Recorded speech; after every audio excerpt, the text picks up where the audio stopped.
Imaginemos por un momento una civilización entera que dedicó su mayor genio arquitectónico, sus recursos más caros y, bueno, su fuerza de trabajo más cualificada, no a mejorar la vida de los vivos, Ujú. sino, o sea, a prepararse para los muertos. Y, a ver, esa fue básicamente la humanidad durante unos 11.000 años. Totalmente, 11 milenios. Hoy, en este análisis a fondo, vamos a examinar una pila enorme de documentos. Tenemos investigaciones sociológicas contemporáneas, registros arqueológicos recientes y varios ensayos históricos. Una montaña de datos, la verdad. Exacto. Y nuestra misión aquí es intentar desentrañar el mayor cambio evolutivo en la historia del comportamiento humano.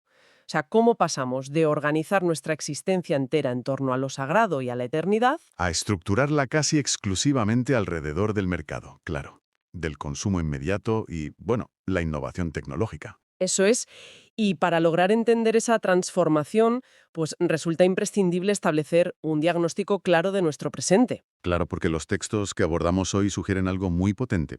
Sugieren que la actual crisis de sentido, esa sensación de vacío y agotamiento que vemos en la sociedad contemporánea, no es un fallo de diseño moderno. Ya, no es un error del sistema. No, no. Es un síntoma de desconexión. La paradoja central que vamos a explorar es que hemos cambiado radicalmente nuestros dioses. Hemos rediseñado nuestros templos desde cero. Sí, pero los datos psicológicos insisten en que nuestras necesidades humanas más profundas, o sea, el rito, la comunidad, la trascendencia, pues no han cambiado en absoluto. Ni un milímetro. Siguen ahí. Y yo estoy fascinada porque para comprender qué hemos perdido o transformado, es imperativo observar cómo empezó todo este engranaje humano. Hay que irse muy atrás. Al año 10.000 antes de Cristo, Madre mía. en el sureste de lo que hoy es Turquía, a un yacimiento que se llama Göbekli Tepe. Y lo que resulta, bueno, verdaderamente desorientador de estos registros es la escala del descubrimiento. Es que rompe todos los esquemas. Estamos hablando del lugar de culto más antiguo jamás descubierto. Para poner esto en perspectiva histórica para quienes nos escuchan, este complejo es 6.000 años más antiguo que Stonehenge Wow. y 7.000 años anterior a las primeras pirámides de Egipto. O sea, es alucinante. Es que la magnitud del lugar desafía cualquier concepción lineal, digamos, que tuviéramos sobre el progreso. Los hallazgos describen enormes pilares monolíticos de piedra caliza, en forma de T. Ujú. Algunos de estos pilares alcanzan los 5,5 metros de altura y pesan, hasta 50 toneladas, y están meticulosamente tallados con relieves de animales. Sí, zorros, leones, escorpiones, buitres. Exacto, dispuestos en intrincados círculos concéntricos. Y claro, levantar algo así no requería simplemente fuerza física. Ya. Exigía un nivel de organización social, de visión compartida y de ingeniería que, teóricamente, pues no debería haber existido en esa época. Y ahí es justo donde los documentos arrojan el dato que, o sea, que rompe todos los esquemas tradicionales, porque todo este complejo monumental fue concebido y construido antes de la invención de la agricultura. Eso es lo más fuerte. Claro, antes de que se moldeara la primera vasija de cerámica y mucho antes de que los seres humanos comenzaran a vivir en aldeas permanentes. Los constructores de Gobekli Tepe eran cazadores-recolectores. Nómadas, básicamente. Sí, y las implicaciones logísticas de esto son asombrosas. Lograr alimentar a una fuerza de trabajo capaz de tallar y transportar monolitos de 50 toneladas, dependiendo únicamente de la caza y la recolección en un territorio salvaje, Es una tarea colosal, imposible casi. pues lo hicieron.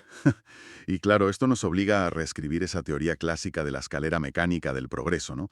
La narrativa histórica convencional dictaba que el motor de la civilización fue la semilla. Eso nos enseñaron en el colegio, claro. Exacto. Se asumía que primero aprendimos a cultivar trigo, lo que generó excedentes de comida, esos excedentes permitieron el sedentarismo, la división del trabajo, y luego ya pues el ser humano inventó la religión en su tiempo libre para explicar el clima o las cosechas. Para explicar que llovía, digamos. Eso es, pero Gobekli Tepe invierte por completo esta secuencia. Es un cambio de paradigma total. O sea, la religión no fue un subproducto intelectual de tener el estómago lleno gracias a la agricultura. Para nada. Más bien, la religión fue la gravedad fundacional que atrajo a grupos humanos dispersos a cooperar a una escala inédita. Necesitaban un porqué. Un motivo sagrado. Exacto, un motivo sagrado lo suficientemente poderoso para reunirse y mover montañas, mucho antes de inventar el cómo sostener esa aglomeración de gente. Fue la necesidad de celebrar esos rituales lo que probablemente forzó la domesticación de los primeros cultivos en esa misma región. Simplemente para poder alimentar a los constructores del templo.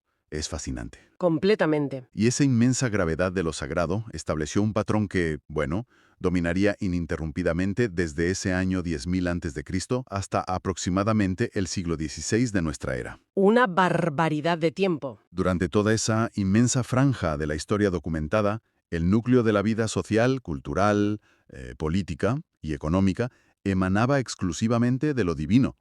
El gobernante no legitimaba su poder demostrando una gestión económica eficiente. No enseñaba una hoja de cálculo, claro. Exacto. Exhibía su conexión directa con el panteón divino. El chamán, el faraón o el monarca por derecho divino eran intocables porque operaban como el puente único entre el cielo y la tierra. O sea, la brújula de la humanidad apuntaba unánimamente hacia lo invisible.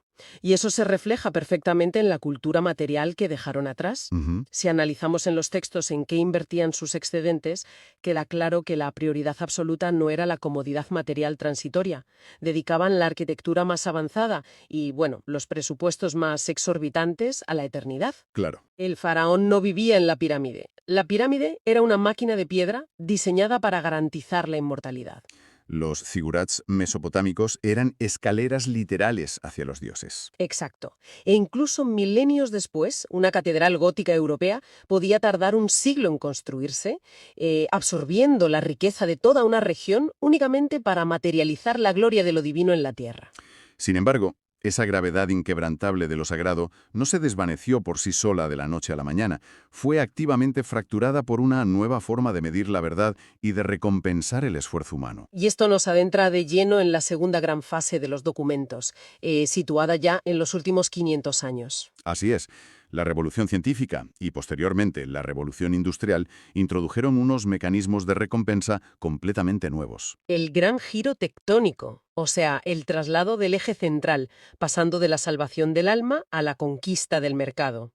El mecanismo psicológico y social detrás de esto es fascinante porque cuando el método científico comenzó a demostrar que el ser humano podía dominar el mundo físico, Que podíamos curar enfermedades sin esperar un milagro. exacto, o multiplicar la producción de bienes mediante máquinas de vapor, ahí la promesa distante de la vida eterna tuvo que empezar a competir con los beneficios tangibles e inmediatos del presente. Claro, lo tocas y lo tienes hoy. Eso es, la razón empírica sustituyó a la revelación divina como la principal fuente de verdad y autoridad. Y esto alteró por completo la silueta de nuestro mundo, porque los nuevos templos arquitectónicos pasaron a reflejar esta nueva devoción. Totalmente. Hoy, si observamos el horizonte de cualquier metrópoli moderna, las estructuras que rozan las nubes ya no son los campanarios ni los minaretes. Son los rascacielos. Son los rascacielos corporativos, de cristal y acero, los inmensos complejos comerciales y las enormes pantallas luminosas que dictan el ritmo de las calles. El ideal colectivo ya no es la redención espiritual, sino el crecimiento económico perpetuo. Es una transformación que, plantea una pregunta ineludible sobre nuestra propia naturaleza. Los sociólogos que abordan este periodo señalan que el andamiaje del mercado reemplazó a la teología en la organización de la sociedad. Asumiendo el rol de proveedor de esperanza y de futuro. Eso es. Pero claro, al analizar estas fuentes surge un desafío interpretativo importante, ¿no? Hablamos de la secularización y de cómo abandonamos el culto religioso en favor del mercado. Ujú. Sin embargo, resulta muy difícil afirmar que el ser humano moderno haya dejado de adorar, en el sentido estricto de la palabra. Claro, es que no hemos dejado de hacerlo. Es que si observamos ciertos fenómenos contemporáneos, como multitudes acampando a la intemperie durante días, soportando el frío solo para ser los primeros en cruzar las puertas de una tienda y adquirir el último dispositivo tecnológico, Sí, sí. o la devoción ciega e incuestionable hacia ciertos líderes de Silicon Valley, la dinámica parece idéntica. Da la sensación de que no hemos abolido la religión, simplemente hemos rebautizado a nuestros santos y, rediseñado la iconografía. Es que los análisis antropológicos actuales respaldan totalmente esa perspectiva que mencionas. Lo profano no ha destruido lo sagrado. Se lo ha quedado, ¿no? Se ha apropiado de sus mecanismos, exacto. El consumismo opera con la precisión de una liturgia perfectamente engrasada. Pensemos, por ejemplo, en eventos masivos de consumo, como el Black Friday. Un ejemplo perfecto de esta nueva religiosidad. Es que posee todos los elementos estructurales de un rito antiguo. A ver, existe un calendario sagrado con fechas marcadas de antemano. Ya, te preparas mentalmente. Requiere una fase de preparación y anticipación mental. Exige un sacrificio tangible, en este caso financiero, y también el desgaste físico y psicológico de enfrentarse a las multitudes o a la escasez artificial. Y culmina con la salvación, ¿no? Claro, culmina con la promesa de una redención, la sensación efímera de completitud al adquirir el objeto deseado. Del mismo modo, el ecosistema tecnológico ha generado, digamos, auténticos cultos escatológicos. ¿En qué sentido cultos escatológicos? O sea, explícame eso con los datos de las fuentes. Pues en el sentido de que ofrecen respuestas definitivas sobre el fin y el propósito de la humanidad. El transhumanismo, por ejemplo, Ah, vale. que persigue la superación de la muerte y el envejecimiento a través de la fusión con la inteligencia artificial o la biotecnología. No es más que el antiguo anhelo religioso de la vida eterna, pero reempaquetado en lenguaje de código. ¡Qué fuerte! A los grandes innovadores tecnológicos se les otorga a menudo el estatus de mesías laicos. La expectativa social no es que optimicen un servicio, es sino que salven al mundo de sus pecados modernos. Ya sea la ineficiencia energética o el cambio climático. Exacto. La diferencia radica en que la salvación ya no se espera en un reino inmaterial tras la muerte, sino aquí y ahora. Hemos sustituido la fe en la eternidad por la gratificación instantánea del envío en 24 horas. Tal cual. Pero los documentos advierten que este cambio biológico y social tiene un peaje oculto muy severo, ¿eh? Hemos construido una maquinaria civilizatoria que exige una aceleración perpetua. Y no estamos preparados para eso. Claro, el problema es que la arquitectura de nuestro sistema nervioso, la misma que evolucionó cazando y reuniéndose alrededor del fuego, no está diseñada para asimilar este nivel de estímulo y exigencia incesante. Y el mecanismo de esta desconexión es lo que desencadena gran parte del sufrimiento contemporáneo, estoy seguro. Una sociedad obsesionada de manera exclusiva con la innovación tecnológica y el rendimiento económico constante, pues penaliza la lentitud. Sí, penaliza la paciencia y el tiempo contemplativo. El resultado directo de este desajuste ambiental es lo que los datos médicos describen como una epidemia de soledad crónica y falta de sentido. Sí, y las estadísticas médicas incluidas en los informes son demoledoras. Se estima que la soledad crónica afecta severamente a una franja que va desde la sexta parte hasta la mitad de la población adulta en las naciones occidentales industrializadas. Es una barbaridad. Y no se trata de una mera melancolía pasajera. Los estudios epidemiológicos correlacionan directamente este aislamiento sostenido con tasas alarmantes de depresión clínica, trastornos graves de ansiedad y, bueno, un incremento medible en la mortalidad prematura. Es como si nos hubiéramos quedado sin escudo. Exacto, como si al desmantelar las antiguas infraestructuras de sentido comunitario para maximizar la eficiencia individual, hubiéramos dejado a la intemperie nuestras defensas psicológicas más básicas. Y esa vulnerabilidad queda expuesta de manera súper flagrante en una de las contradicciones sociales más reveladoras que documentan los sociólogos: la paradoja de la admiración y la confianza. Uy, sí, esa parte de los informes es buenísima. Esta paradoja ilustra a la perfección el conflicto entre lo que el mercado nos exige valorar y lo que nuestra naturaleza humana realmente necesita. Analicemos detenidamente esta paradoja, porque es central para entender la disonancia moderna.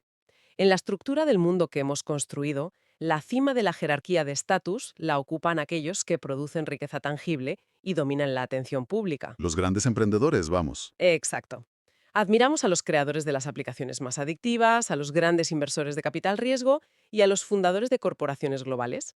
Ellos acaparan las portadas, la influencia legislativa y la reverencia cultural. Sin embargo, cuando los investigadores cruzan esos datos de admiración pública con encuestas de confianza profunda, es decir, ¿a quién acudiría la sociedad en su hora más oscura? ¿A quién consideramos la verdadera reserva moral? Claro. Eso es, la jerarquía se invierte por completo. La confianza no recae en los multimillonarios del software, sino en aquellos que cuidan y en aquellos que buscan la verdad al margen del lucro directo.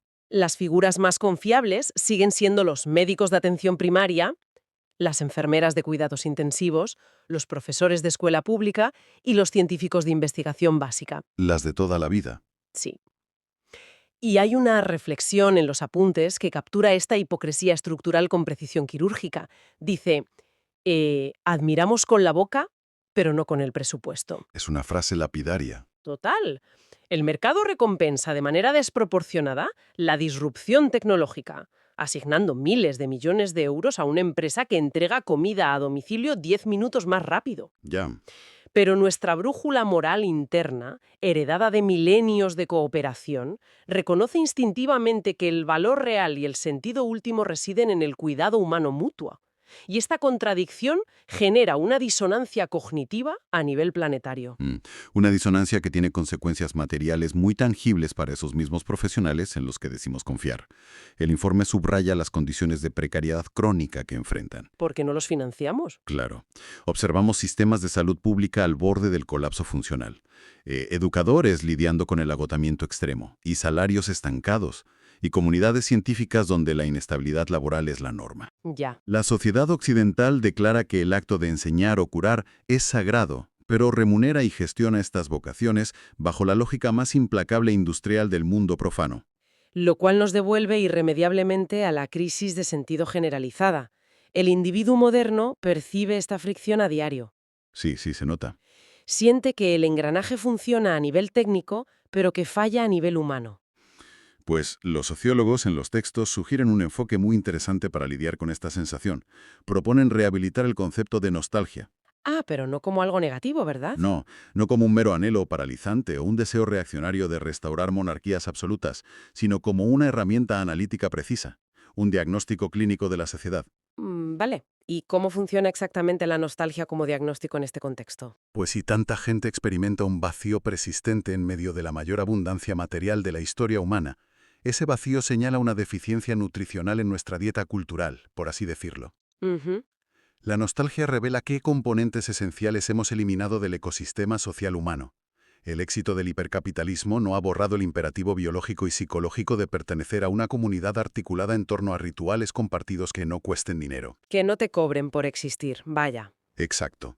El ser humano necesita urgentemente espacios libres de monetización, narrativas que otorguen un significado trascendente al dolor inevitable, y lazos interpersonales que no se basen en la utilidad transaccional. O sea, es decir, la soledad y la ansiedad no son un fracaso del individuo por no ser lo suficientemente resiliente o por no optimizar bien su tiempo. ¿Qué va? Para nada. Son alertas críticas del sistema advirtiendo que faltan pilares fundamentales de significado.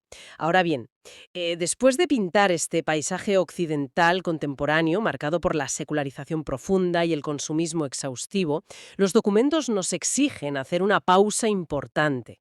Sí, hay que mirar fuera. Hay que observar los datos a escala global, porque la narrativa, que asume que el mundo entero se encamina hacia un materialismo ateo absoluto, contiene fallas metodológicas muy serias en las fuentes. Es que ampliar el foco geográfico cambia la perspectiva por completo.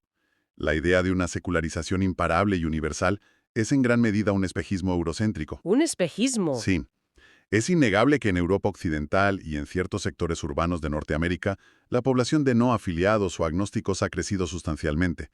Pero al examinar las estadísticas demográficas mundiales, Los números cuentan otra historia. totalmente. Los datos revelan que entre el 75 y el 76% de la humanidad sigue identificándose activamente con una tradición religiosa. 3 de cada 4 personas en el planeta no han abandonado el concepto de lo sagrado. Madre mía, es una mayoría verdaderamente abrumadora.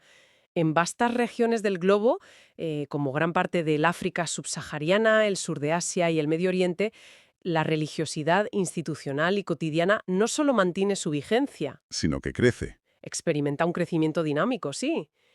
Estas sociedades están incorporando la modernidad tecnológica sin sentir la necesidad de extirpar el núcleo espiritual de su identidad cultural. Y los historiadores críticos que evalúan estos datos apuntan a que el error de Occidente fue asumir que su propio proceso histórico era la única ruta posible hacia el desarrollo. Nos recuerdan un hecho lingüístico e histórico fundamental, ¿Cuáles? que en el mundo antiguo, en civilizaciones como Mesopotamia o el Valle del Indo, no existía siquiera una palabra equivalente a nuestro concepto moderno de religión. Claro, no era algo separado. Exacto. No había una separación entre lo sagrado y lo profano. Lo religioso, lo político, lo legal y lo económico formaban un tejido continuo e indivisible. El templo principal funcionaba simultáneamente como el Banco Central, el almacén de reservas agrícolas y el Tribunal de Justicia. O sea, para sintetizar esta idea y ver sus implicaciones actuales para quienes nos escuchan, no es que la especie humana haya abandonado masivamente los altares por la devoción a las pantallas. No es tan simple. Más bien, el experimento específico de Occidente consistió en privatizar la religión. Se decidió extraer lo sagrado de la plaza pública, del parlamento y del mercado financiero, reduciéndolo a una preferencia privada y silenciada. Eso es. Mientras tanto, gran parte del mundo restante sigue operando con una visión donde lo divino actúa como el eje vertebrador de toda la vida comunitaria y pública. Y incluso dentro de las propias fronteras del Occidente hipersecularizado, el panorama es mucho más complejo de lo que parece a simple vista. El anhelo de sentido no desapareció al cerrar las iglesias, simplemente se fragmentó. Se esparció por ahí. Claro, hoy observamos cómo el ciudadano moderno intenta ensamblar su propio mosaico de significado. Busca el sentido de comunidad en el gimnasio o en las clases de spinning. Sí, sí. Persigue la trascendencia emocional retirándose a la naturaleza o utilizando aplicaciones de meditación. Y externaliza la búsqueda de consejo moral y existencial en la consulta de terapia psicológica. Se ha dispersado la función del antiguo templo en decenas de microaltares seculares, cada uno compitiendo por atención. Y lógicamente, inevitablemente surgen fuerzas contrarias. Los informes destacan un fenómeno emergente muy elocuente. Agrupaciones de jóvenes urbanos que, exhaustos por la exigencia de la hipermodernidad de ser marcas personales las 24 horas del día, ¿Están volviendo a los ritos antiguos? exacto, están buscando activamente formas muy tradicionales, inmersivas y litúrgicas de cristianismo u otras religiones históricas. Frente a la dictadura del rendimiento constante, el acto de sentarse en silencio en un edificio antiguo, participando en un rito que no exige producir ni consumir nada, se convierte casi en un acto de resistencia radical.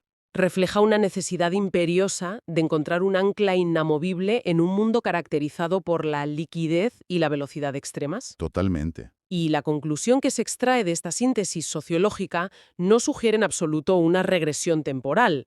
O sea, el objetivo de la civilización no es desandar el camino, renunciar a los enormes logros de la penicilina, los derechos civiles o la exploración espacial para volver a instaurar teocracias medievales. Evidentemente no. El verdadero desafío histórico que afrontamos es cómo diseñar nuevas estructuras de trascendencia, cómo cultivar comunidades en torno a rituales profundos que sean plenamente compatibles con la racionalidad científica, la libertad individual y la equidad material. Es el reto de reconciliar la eficiencia del ingeniero con la profundidad del chamán, algo que todo grupo humano necesita. Es un trayecto intelectual verdaderamente profundo el que hemos recorrido hoy al cruzar todas estas fuentes. O sea, desde aquellos cazadores-recolectores del año 10.000 a.C., que desafiaron toda lógica de supervivencia para levantar colosales pilares de piedra en Turquía, empujados por la necesidad imperiosa de otorgar un significado sagrado al cosmos, hasta el ciudadano moderno contemporáneo que deambula entre rascacielos de cristal, deslizando el dedo por una pantalla retroiluminada, buscando exactamente el mismo sentido de pertenencia y propósito. Es que representa el espejo perfecto de nuestras propias contradicciones evolutivas. Hemos sofisticado nuestras herramientas materiales hasta límites asombrosos, desde luego. Hoy poseemos la capacidad técnica de controlar e intervenir en lo explicable, de maneras que nuestros antepasados solo atribuirían a la magia de los dioses. Ya, es increíble. Y sin embargo, cuando nos enfrentamos a lo incontrolable, a la vulnerabilidad y al misterio absoluto de la existencia, nuestras necesidades primarias de vínculo humano y trascendencia continúan tan vigentes e insatisfechas como hace 12 milenios. Las herramientas cambian, la escenografía se vuelve más compleja, pero la naturaleza humana que habita el escenario sigue exigiendo lo mismo. Así es. Y bueno, para concluir nuestra inmersión en los documentos de hoy, me gustaría dejar flotando una última reflexión en el aire. Un experimento mental para que cada uno lo evalúe en silencio a la luz de esta vasta escala temporal. Adelante. Si dentro de otros 12.000 años los arqueólogos del futuro logran desenterrar las mayores catedrales físicas de nuestra era, o sea, esos inmensos e impenetrables centros de datos refrigerados, construidos en medio de desiertos y montañas heladas, donde hoy almacenamos la totalidad de nuestros algoritmos, nuestro historial de consumo y nuestras identidades digitales fragmentadas, ¡Qué imagen! ¿qué deducirán exactamente sobre nuestros dioses?